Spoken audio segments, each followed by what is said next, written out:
Donc, je pense qu'on va pouvoir débuter. Donc, pour votre information, ce webinaire est enregistré.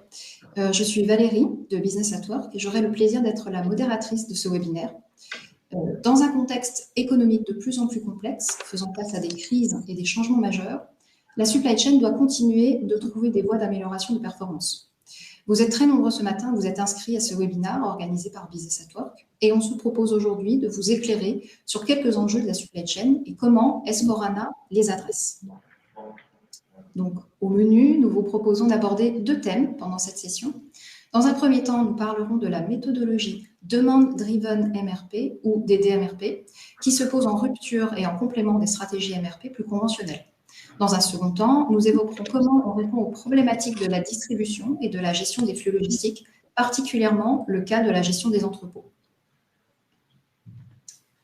Pour ce faire, j'ai le plaisir aujourd'hui d'être entourée de 4 collaborateurs de Business at Work, Yamina et Nazim d'une part, et Morgane et Jean-Luc d'autre part. Yamina intervient en tant que consultante au sein de la practice Excellence opérationnelle. Nazim a 17 ans de carrière, dont 8 sur SAP, et plus particulièrement, il est expert des sujets DDMRP sur SAP. Tous deux vont vous présenter les particularités de la méthodologie DDMRP et la façon dont SAP S4HANA permet de l'outiller. Morgane, quant à elle, est consultante fonctionnelle SAP chez BAW depuis 2 ans et a travaillé 10 ans dans l'industrie automobile, notamment à l'amélioration continue du processus magasin. Jean-Luc, enfin, est senior manager chez BAW au sein de la practice Excellence opérationnelle, avec plus de 20 ans d'expérience opérationnelle en supply chain dans l'industrie. Il intervient actuellement sur un gros projet d'implémentation IWM. Ils exposeront, quant à eux, les enjeux de la gestion des entrepôts, en particulier dans S4HANA. Nous avons prévu une session de 45 minutes pour la rendre interactive. Vous pourrez poser vos questions à tout moment dans le chat qui se situe à droite et nous ne manquerons pas d'y revenir. Nous répondrons à un maximum d'entre elles en fin de session si c'est possible ou après la session si le temps nous manque. De notre côté, on se permettra également de vous interroger via des petits sondages qui se trouveront à droite de votre écran. Donc, nous allons débuter. Je mets le visuel, voilà. Eh bien, on va commencer par le premier sujet, à savoir le Demand Driven MRP. Yamina, peux-tu, s'il te plaît, nous dire de ce dont il s'agit? Oui, alors DDMRP, en fait, c'est une méthodologie disruptive de planification de la supply chain qui est tirée par la demande et non par les prévisions. En fait, c'est une méthode qui est innovante puisqu'elle va venir combiner les actifs d'autres méthodes beaucoup plus connues, notamment le Kanban, le Lean, le MRP, la théorie des contraintes. Et en fait, c'est une méthodologie qui va venir synthétiser toutes ces méthodes et ajouter une dose d'innovation. Donc, en fait, ça vient compléter ce qu'on connaît déjà, notamment MRP2. Ça ne remplace pas MRP2. Et dans un cas concret, ça va notamment permettre, par exemple, d'avoir une gestion de portefeuille partielle. Donc, on va pouvoir, par exemple, avoir un portefeuille de produits dont on va gérer une partie en DDMRP et l'autre de manière un peu plus conventionnelle. C'est une méthode qui s'adresse à tous les secteurs d'activité, à tous les types d'industries et qui va venir booster en fait les performances de la supply chain avec notamment une amélioration conjointe du niveau de stock, mais également du taux de service, via en fait la compression des lead time qui va rendre la supply chain beaucoup plus agile. Très bien, Yamina. Et concrètement, comment se décline cette méthode? Alors, c'est une méthodologie qui est en 5 étapes. On va avoir une première étape. Alors, c'est la slide d'après. Pardon. Voilà. Alors, c'est une méthodologie en 5 étapes. La première, c'est donc de définir et de positionner ce qu'on appelle des buffers à des endroits stratégiques. Ensuite, on va avoir donc ici en étape 2 et 3, donc dans un premier temps, le dimensionnement et le paramétrage de ces buffers en fonction de différentes contraintes. Donc, ça peut être une contrainte de capacité, une contrainte de délai, un minimum de commandes. Ça va venir prendre également en compte les objectifs. Est-ce qu'on veut une amélioration du taux de service? Est-ce qu'on veut renforcer la sécurité? On va avoir une troisième étape qui va consister à générer en fait les propositions d'ordre de rapprovisionnement, de fabrication ou encore de distribution. Et enfin, une quatrième étape qui va permettre de prioriser, d'ajuster et de traiter les ordres de réapprovisionnement et qui va ensuite permettre l'exécution de manière collaborative et la gestion des alertes. Donc, ce qu'on se dit, c'est que DDMRP, c'est une méthodologie qui existe aujourd'hui depuis plus de 10 ans, qui a été développée par le DDI, le Demand Driven Institute, qui est suivi par de gros éditeurs de logiciels, et notamment SAP, Nazim, tu veux peut-être nous montrer comment ça se matérialise dans SAP? Exactement, Yamina. Donc, euh, pour une planification demand-driven, deux solutions SAP permettent de couvrir la totalité de la démarche. Donc, une première solution avec deux produits, SAP IBP et SAP S4HANA. SAP IBP couvre les 4 premières étapes du DDMRP, depuis le positionnement des buffers jusqu'au calcul des ordres planifiés, et la partie exécution se déroule dans SAP S4HANA. Une deuxième solution avec SAP S4HANA uniquement, donc pour le positionnement des buffers, la planification et l'exécution. Dans la première solution, SAP IBP suggère le positionnement des buffers, alors que dans la seconde, le positionnement est manuel à l'initiative du planeur. Ce webinaire va se consacrer à des illustrations dans une planification demand-driven dans SAP S4HANA.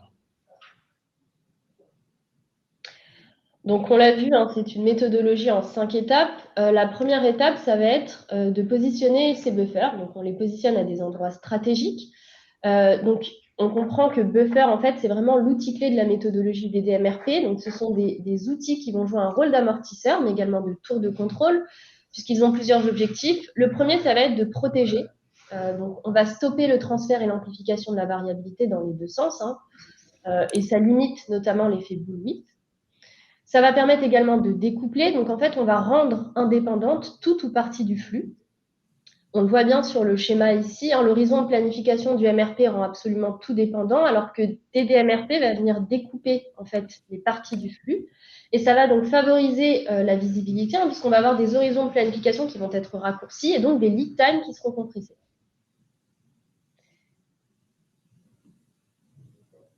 Donc, un buffer, qu'est-ce que c'est en fait? Un buffer, c'est constitué de 3 parties. Une partie verte, qui va permettre de déterminer la fréquence et la taille minimale des ordres de réapprovisionnement. On va avoir une partie jaune qui va permettre de couvrir la demande pendant le temps de réapprovisionnement. Et enfin, une partie rouge qui, elle, a vocation en fait à protéger contre la variabilité de la demande. Donc, dans SAP S4HANA, comment ça se représente les positionnements stratégiques des buffers? Donc, il y a la tuile positionnement des buffers qu'on voit à l'écran. Donc, met à disposition du planeur plusieurs informations pour qu'il puisse évaluer et par la suite décider les articles à gérer en buffer. Dans cette illustration, 3 semi-finis sont affichés. Donc, les 2 premiers articles avec la coche en vert indiquent que c'est géré en buffer. Et le dernier article, S-208, est géré via le MRP classique. Vous pouvez voir également d'autres informations comme la classification et à droite complètement à l'écran de cet article, le délai cumulé de production, donc qui est à 19 jours. De là, le planeur peut consulter plus de détails. Donc, dans le détail, vous pouvez voir les articles que les semi-finis est composé dans la nomenclature, avec le lead time individuel de chacun et le lead time total dans la colonne DD simulée. Donc là, on est dans la première illustration. Donc, autre information intéressante est les articles avec les lead time le plus long qui impactent le lead time du semi-fini. Donc, c'est indiqué avec les coches en vert dans la colonne chemin le plus long. Donc, dans ce tableau, on constate que le lead time des matières premières R311 et R411 donc, sont assez longs. Et de là, le planeur peut décider de passer ces 2 matières premières en buffer, c'est-à-dire changer le type de planification de PD à D1 dans la fiche article. Par la suite, dans la deuxième copie d'écran du bas, donc vous pouvez voir le résultat lorsque ces 10 articles sont gérés en buffer. Cela n'impacte pas le calcul du lead time du semi-fini. Du coup, le lead time de l'article S-208 passe à 9 jours au lieu de 19 jours. Avec tous ces différents éléments dans cette tuile, le planeur dispose plusieurs informations pour décider les articles à passer en buffer, c'est-à-dire changer le type MRP en D1 dans la fiche article. Alors, une fois qu'on a positionné ces buffers, l'objectif, ça va être de répondre à un des enjeux métiers, hein, qui est d'avoir le bon stock au bon moment. Pour faire ça, en fait, on va venir ajuster les niveaux de buffers. Et c'est un ajustement qui est dynamique, hein, ce n'est pas un ajustement qui est figé dans le temps. Donc, on va venir dimensionner ces buffers. On va venir réviser régulièrement, donc ça peut être de manière hebdomadaire, mensuelle, pour choisir en fait le scénario qui sera le plus pertinent à un instant T. Donc, ce dimensionnement, il va s'effectuer sur la base de différents critères, de différentes caractéristiques produits. Si on regarde la zone verte, on va venir prendre soit le maximum de l'order cycle, soit le maximum de la consommation moyenne journalière, ou ADU en anglais, multiplié par le délai et le lead time factor, ou alors on va prendre le maximum de la MOQ. Pour la zone jaune, on va regarder la consommation moyenne journalière et le lead time factor. Et enfin, pour la zone rouge, on va venir la dimensionner soit en prenant la partie de la red zone base sur laquelle on va appliquer un facteur de variabilité, soit on va venir calculer en fait la consommation moyenne journalière qu'on va multiplier avec le lead time découplé et auquel on va appliquer un facteur de délai. Donc, dans SAP S/4HANA, le dimensionnement des buffers est fait en 2 étapes. La première, c'est à travers l'application ordonnancement de calcul des buffers que ces calculs sont faits en arrière-plan à travers un job. Et cela peut être planifié d'une manière récurrente d'après le besoin du client, par exemple, ça peut être trimestriel ou mensuel.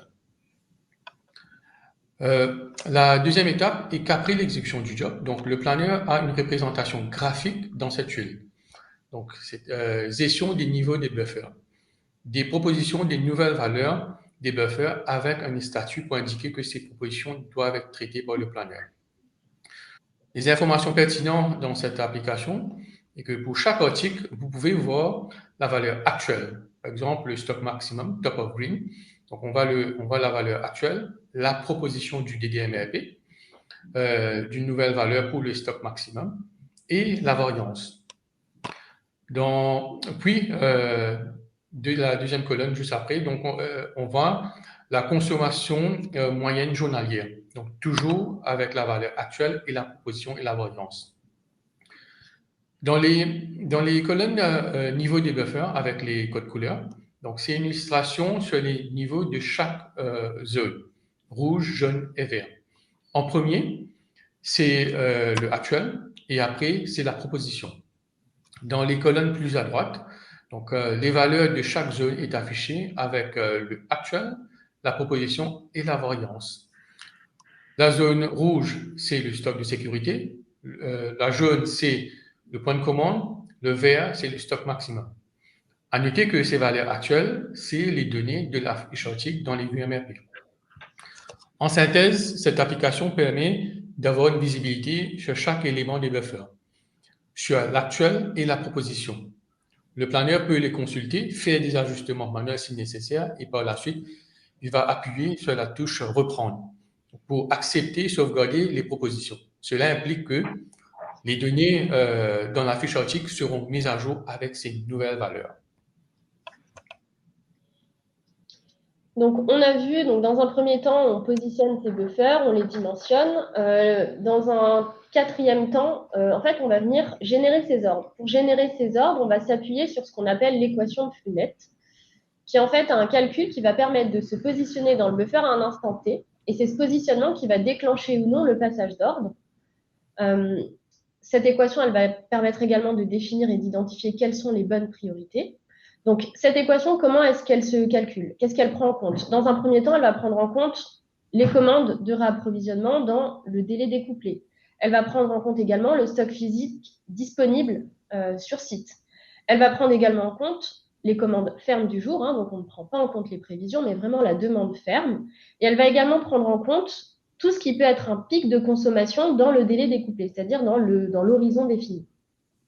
En fonction de ces différents critères, on obtient un résultat qui nous permet de nous positionner dans le buffer. Si la position dans le buffer est en dessous du haut de la zone jaune, ça va entraîner en fait la génération d'un ordre pour remonter tout en haut de la zone verte. Donc, si on prend un exemple concret, hein, l'équation de Punnett, donc elle permet de se positionner au sein du buffer et donc de savoir à quel moment il faut passer des ordres. Ça permet également en fait de gérer les priorités et donc d'avoir une exécution collaborative. Pourquoi? Si on prend le cas classique, ici on a pris en exemple 3 produits A, B, C. Un produit A pour lequel j'ai 1000 pièces à produire pour aujourd'hui, 10 000 à produire pendant 4 jours. Un produit B pour lequel j'ai 5000 pièces à produire pour demain et un produit C pour lequel je n'ai aucune pièce à produire pour aujourd'hui et 100 pièces à produire dans 4 jours. Intuitivement, conditionné avec la méthodologie MRP classique, on a tous tendance à se dire que l'urgence, c'est le produit A. En réalité, quand on utilise des DMRP, qu'on s'appuie sur l'équation de Punnett et qu'on donc définit notre positionnement dans le buffer, on se rend compte que l'urgence, en fait, est sur le produit C. Que sur le produit B, c'est la priorité numéro 2 et que sur le produit A, il n'y a rien à faire puisqu'on est dans le vert, donc la décision doit attendre. Donc, s'appuyer sur l'équation de Punnett et notamment sur des DMRP, en fait, ça va permettre de gérer les priorités et également, en fait, de collaborer avec absolument tous les acteurs de la chaîne, puisque tout le monde comprend visuellement que si on est dans le rouge, c'est que c'est une situation critique. Si on est dans le vert, c'est une situation moins critique. Donc, comment ça se traduit dans SAP, donc dans la solution? Donc, pour le suivi de l'équation de flux net, la tuile planification de réapprovisionnement par priorité de planification affiche des informations très pertinentes qui donnent une bonne visibilité sur un état actuel de la situation, c'est-à-dire le stock, les approvisionnements en cours et les sorties prévues, plus les éventuelles alertes et aussi des approvisionnements sur des propositions sur les réapprovisionnements et tout cela avec toujours les codes couleurs de buffer et un statut pour indiquer s'il y a une action particulière à faire. Donc, au fur et à mesure que le stock est utilisé, donc à un moment donné, le niveau de stock entre dans la zone jaune, c'est-à-dire en dessous du point de commande. Et automatiquement, une alerte en jaune est affichée pour indiquer qu'un approvisionnement est nécessaire. Donc, dans cette illustration, les informations qui interpellent tout de suite, ce sont les statuts priorité de planification avec une petite description et aussi les codes couleurs. Donc, les articles avec les flux nets en rouge nécessitent des actions immédiates de réapprovisionnement. Si on regarde l'exemple de l'article S-201, donc la priorité du planning est en jaune, donc en dessous du point de commande. Du coup, une proposition est générée pour créer un approvisionnement de 2000 pièces pour remonter le stock au maximum, c'est-à-dire le top of grade. Et plus à droite, ce sont les infos sur le lead time, sur le stock actuel, le stock de sécurité, le point de commande, stock maximum, mais aussi les commandes en cours de chaque article. Autre point intéressant, le planeur peut réagir manuellement à l'action proposée par des DMRP, c'est-à-dire de créer un approvisionnement, un ordre planifié ou une demande d'achat. Ou sinon, lorsque le MRP Live sera exécuté prochainement, l'approvisionnement sera automatiquement créé. Donc, de cette manière, aussitôt le stock étant en dessous du niveau du point de commande, un approvisionnement est fait pour repositionner le buffer en vert, c'est-à-dire stock maximum, top of grade, avant qu'il y ait une rupture de stock. Voilà. Très bien. Merci beaucoup, Yamina et Nazim, pour vos éclairages sur le DDMRP. Et donc, si les flux sont bien planifiés, encore faut-il bien l'exécuter.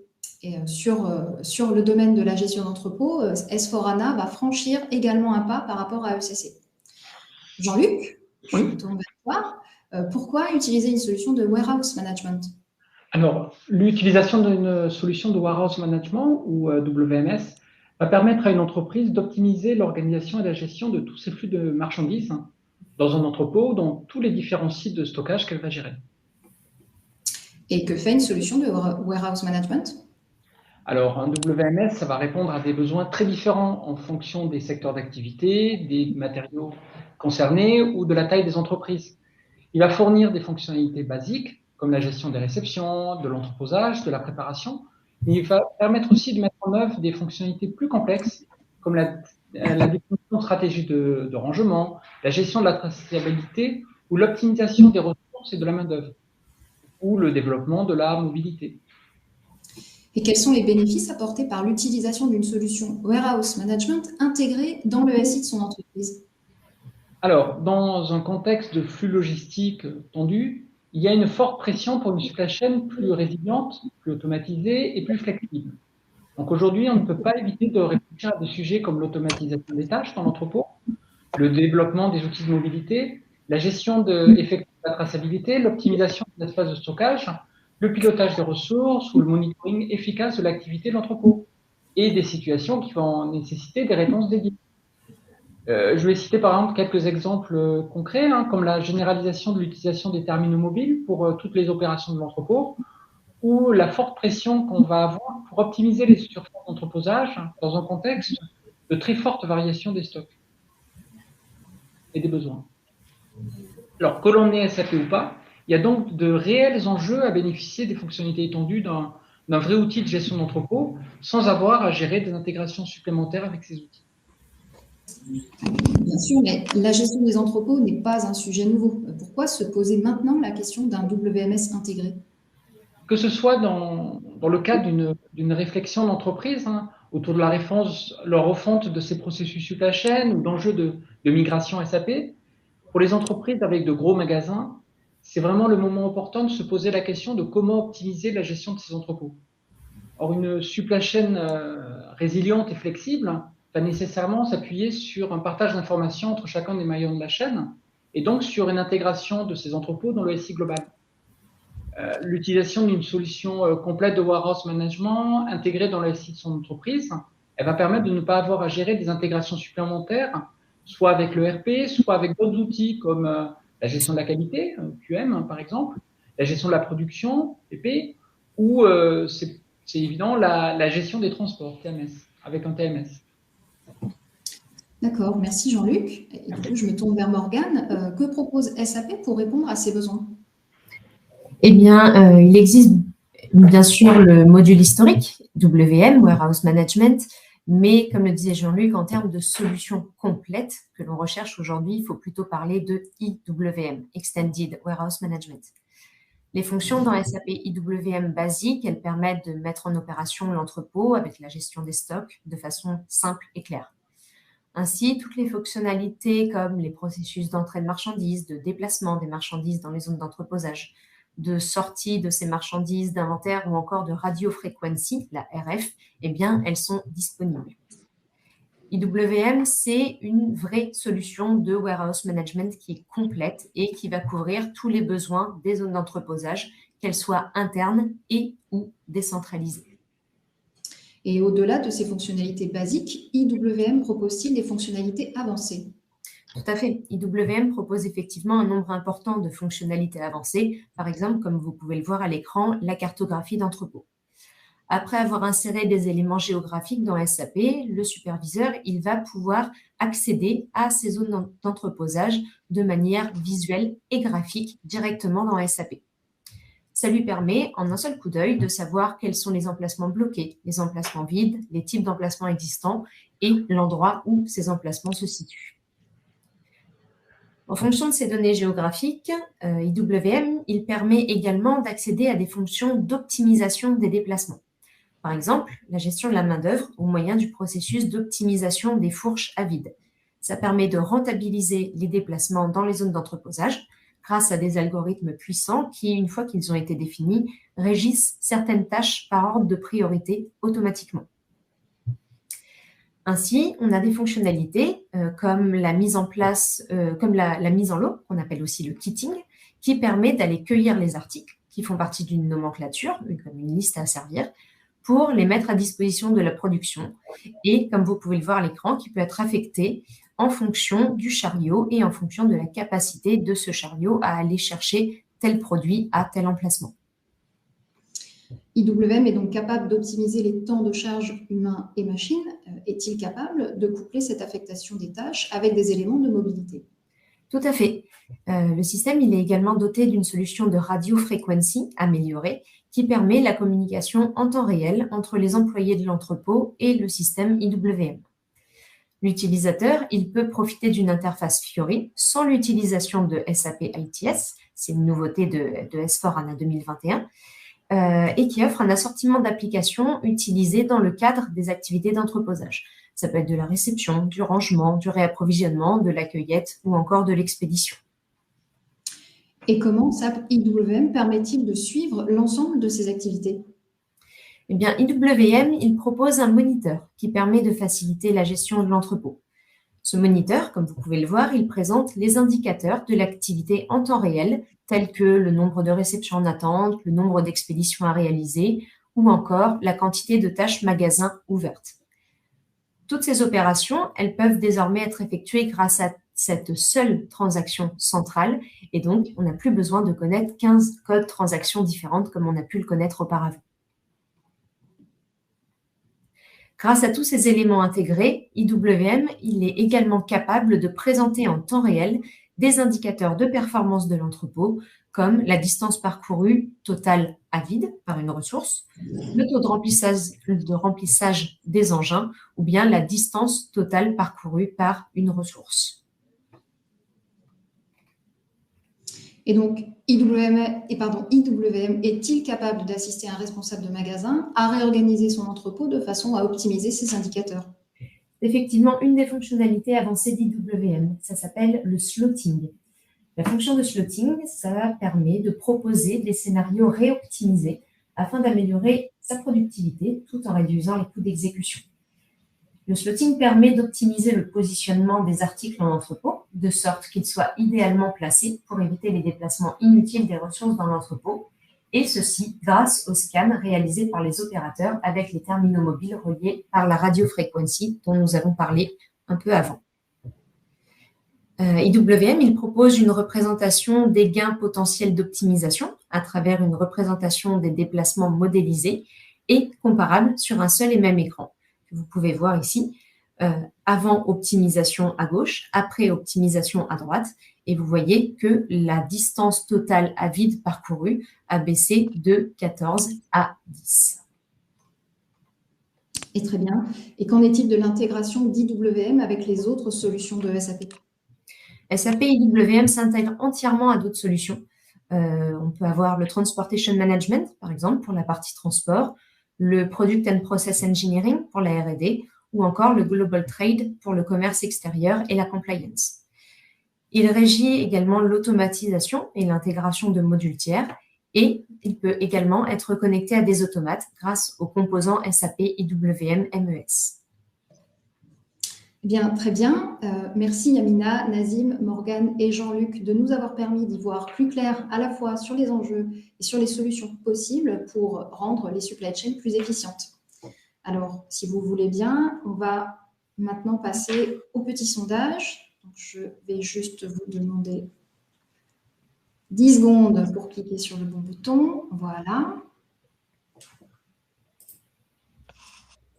Donc, j'attends que ça se rafraîchisse. C'est en train de...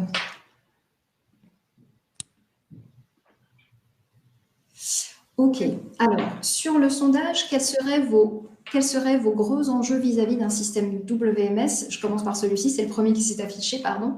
Eh bien, en fait, 100% des répondants ont répondu le pilotage. Donc, c'est finalement un élément central qui vous préoccupe énormément. Et si je reviens sur le TDMRP, en fait, sur la question de finalement quelle est votre connaissance de la méthodologie des DMRP, vous êtes 75% à avoir répondu que c'est sur votre trajectoire et dans vos objectifs, et vous êtes 25% à avoir répondu que vous ne connaissiez pas, mais que ça vous intéresse. Donc, on espère que finalement les éclairages qui vous ont été présentés aujourd'hui sur cette méthodologie vous aident à vous projeter dans éventuellement des solutions que vous pourriez mettre en place par la suite. Voilà pour les petits sondages. Je vais ensuite ouvrir les questions. Alors, nous avons un certain nombre de questions. Je vois que d'ailleurs, on a répondu déjà à un certain nombre de questions. Donc, alors, j'ai une question ici là qui est IWM. Est-ce que c'est la même chose que WM? Alors, WM, c'est un module qui date de l'environnement R2 sur SAP. Donc, c'est un module qui est assez ancien. qui fonctionne toujours, mais c'est un module qui a aussi fait son temps. Et donc aujourd'hui, on a IWM, Extended Warehouse Management, qui propose des fonctionnalités plus avancées que WM pour permettre de mieux gérer l'entrepôt et d'avoir des fonctionnalités comme celles dont je vous parlais, le slotting, la cartographie d'entrepôt, qui n'étaient pas disponibles dans WM. Ok, très bien. Du coup, Morgane, puisque nous y sommes, je t'en pose une deuxième. Est-ce que IWM est compris dans les licences S4? Alors, IWM, pour les solutions basiques, effectivement, c'est compris dans les solutions S4. Il peut y avoir des licences supplémentaires pour les fonctionnalités avancées, mais il y a déjà un certain nombre de fonctionnalités de base qui sont intégrées dans les licences basiques S4. Ok, très bien. Alors, je reviens quand même sur une question, même si on y a répondu dans le fil de discussion, je pense que c'est important. La question qui a été posée, c'est est-ce que DDMRP existe sur ECC6? Donc, sur ECC6, non. Donc, c'est une solution qui a été apportée à partir S4HANA. Voilà. D'accord, très bien. Alors, écoutez, je parcours ici. Alors, il y a une autre question ici. Est-ce que le TRM sera remplacé par IWM sur S4HANA et doit-on refaire le paramétrage lors de la migration? Ça, c'est une question un peu pointue. Je ne sais pas si on est en capacité d'y répondre là immédiatement ou si on devrait finalement revenir vers vous après cette session. On va regarder par la suite, peut-être. Ok, très bien. Donc, je reviens ici. Voilà. Donc, alors, finalement, bien, nous avons, je pense, terminé ce webinaire. On espère que tous les éléments que nous avons pu partager aujourd'hui ont pu vous éclairer. N'hésitez pas à revenir vers nous, à nous contacter. Vous avez ici les éléments pour pouvoir nous joindre. Nous avons plusieurs replays de webinaires qui sont disponibles, notamment un webinaire sur la BTP et un webinaire sur les hébergements S4HANA. Notre prochain rendez-vous, ce sera à la rentrée avec un webinaire dédié à l'industrie pharmaceutique. Et on vous retrouvera, bien sûr, à la convention USF au mois d'octobre. D'autres webinaires suivront. Et abonnez-vous sur notre chaîne Webikeo et retrouvez-nous sur les réseaux sociaux. Voilà. Merci à tous. Merci. Merci beaucoup. Au revoir. Au revoir. Merci.